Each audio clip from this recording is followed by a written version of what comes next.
empedu. Jadi nanti garam empedu itu awalnya ada di hepat. Dia akan terbentuk, kemudian masuklah ke dalam halbreder.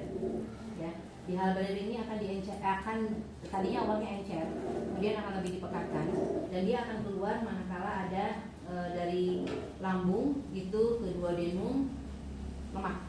Ya, baru dia akan dikontraksikan. Karena dari situ ada, kalau yang namanya pankreas bisa sebagai organ endokrin karena dia menghasilkan sel alfa, sel beta, dan dia juga menghasilkan kelenjar eksokrin. Eksokrin itu berarti punya saluran, dan salurannya kemana? Ke saluran cerna. Ya, jadi memang dipakai untuk pencernaan. Nah, ini ketika keluar dari lewat ke ductus coledochus, maka nanti dia akan, yang tadinya ya di hepar itu ada, sebelum masuk ke dalam hepar, darah kita eritrosit itu akan dipecah menjadi hemoglobin, dan hemoglobin itu akan dipecah lagi menjadi hem dan globin. Nah, hem itu akan membentuk biliverdin yang nantinya akan berubah menjadi bilirubin. Nah, bilirubinnya itu kalau masih di pembuluh darah itu namanya bilirubin indirect atau bilirubin unconjugated. Jadi belum dikonjugasi. Nanti proses konjugasinya ada di hepat. Dia masuk ke dalam hepat, dikonjugasi dengan enzim glucuroniltransferase atau G6PD. Kemudian barulah dia dikeluarkan lewat ini. Ya. Dan setelah dikeluarkan menjadi bilirubinnya direct, karena sudah tadinya indirect kan, setelah dikonjugasi jadi direct atau unconjugated, setelah dikonjugasi menjadi bilirubin konjugatif. Ada namanya itu di literatur konjugatif, ada juga bilirubin indirect. Jadi kalau lihat baca nanti hasil lab, bilirubin total, ada bilirubin direct, bilirubin indirect, kalian udah paham. Ya. Oke, ketika nanti masuk bilirubinnya udah direct kalau ke sini. Kemudian bilirubin direct ini ketika nanti dia masuk ke sini, dia akan lewat ke sini, ductus coledochus, kemudian masuk ke dalam duodenum, maka ketemu di intestin. Nah, di intestin ini dia akan berubah ya menjadi stercobilinogen dan urobilinogen. Kalau urobilinogen nanti masuk ke pembuluh darah kan, masuk ke dalam hepar, kemudian masuk ke jantung, masuklah nanti ke ginjal lewat arteri renalis, memberikan pewarnaan kuning pada urin.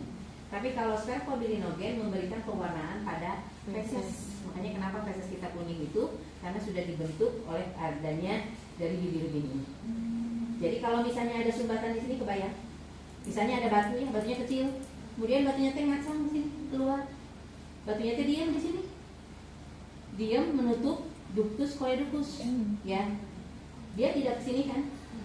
Sementara ini memberikan warnanya ada kuning kan? Akibatnya dia bisa masuk lagi nih ke dalam sini. Ada dari sini tuh masuk lagi ke hepat. Ya nggak? Kalau dari hepat nanti kan akan masuk ke pembuluh darah nih lewat vena hepatika, masuk ke dalam jantung. Ya, masuk lagi. Dia warnanya bukan kuning lagi, tapi akan lebih pekat kayak air teh. Makanya kalau ada pasien misalnya kencingnya kayak air teh, kita langsung curiga jangan-jangan ada problem di ductus coledochus. Gitu, ya. Kita bandingkan lagi satu lagi untuk memastikan kecurigaan. Bagaimana dengan fesesnya? Fesesnya akan berwarna kuning nggak? Tidak, karena ini kan tertutup. Dia balik lagi di sini. Karena ketutup, tidak bisa keluar, berarti tidak memberikan warna kuning pada feses. Maka fesesnya akan kayak lempung, pucat.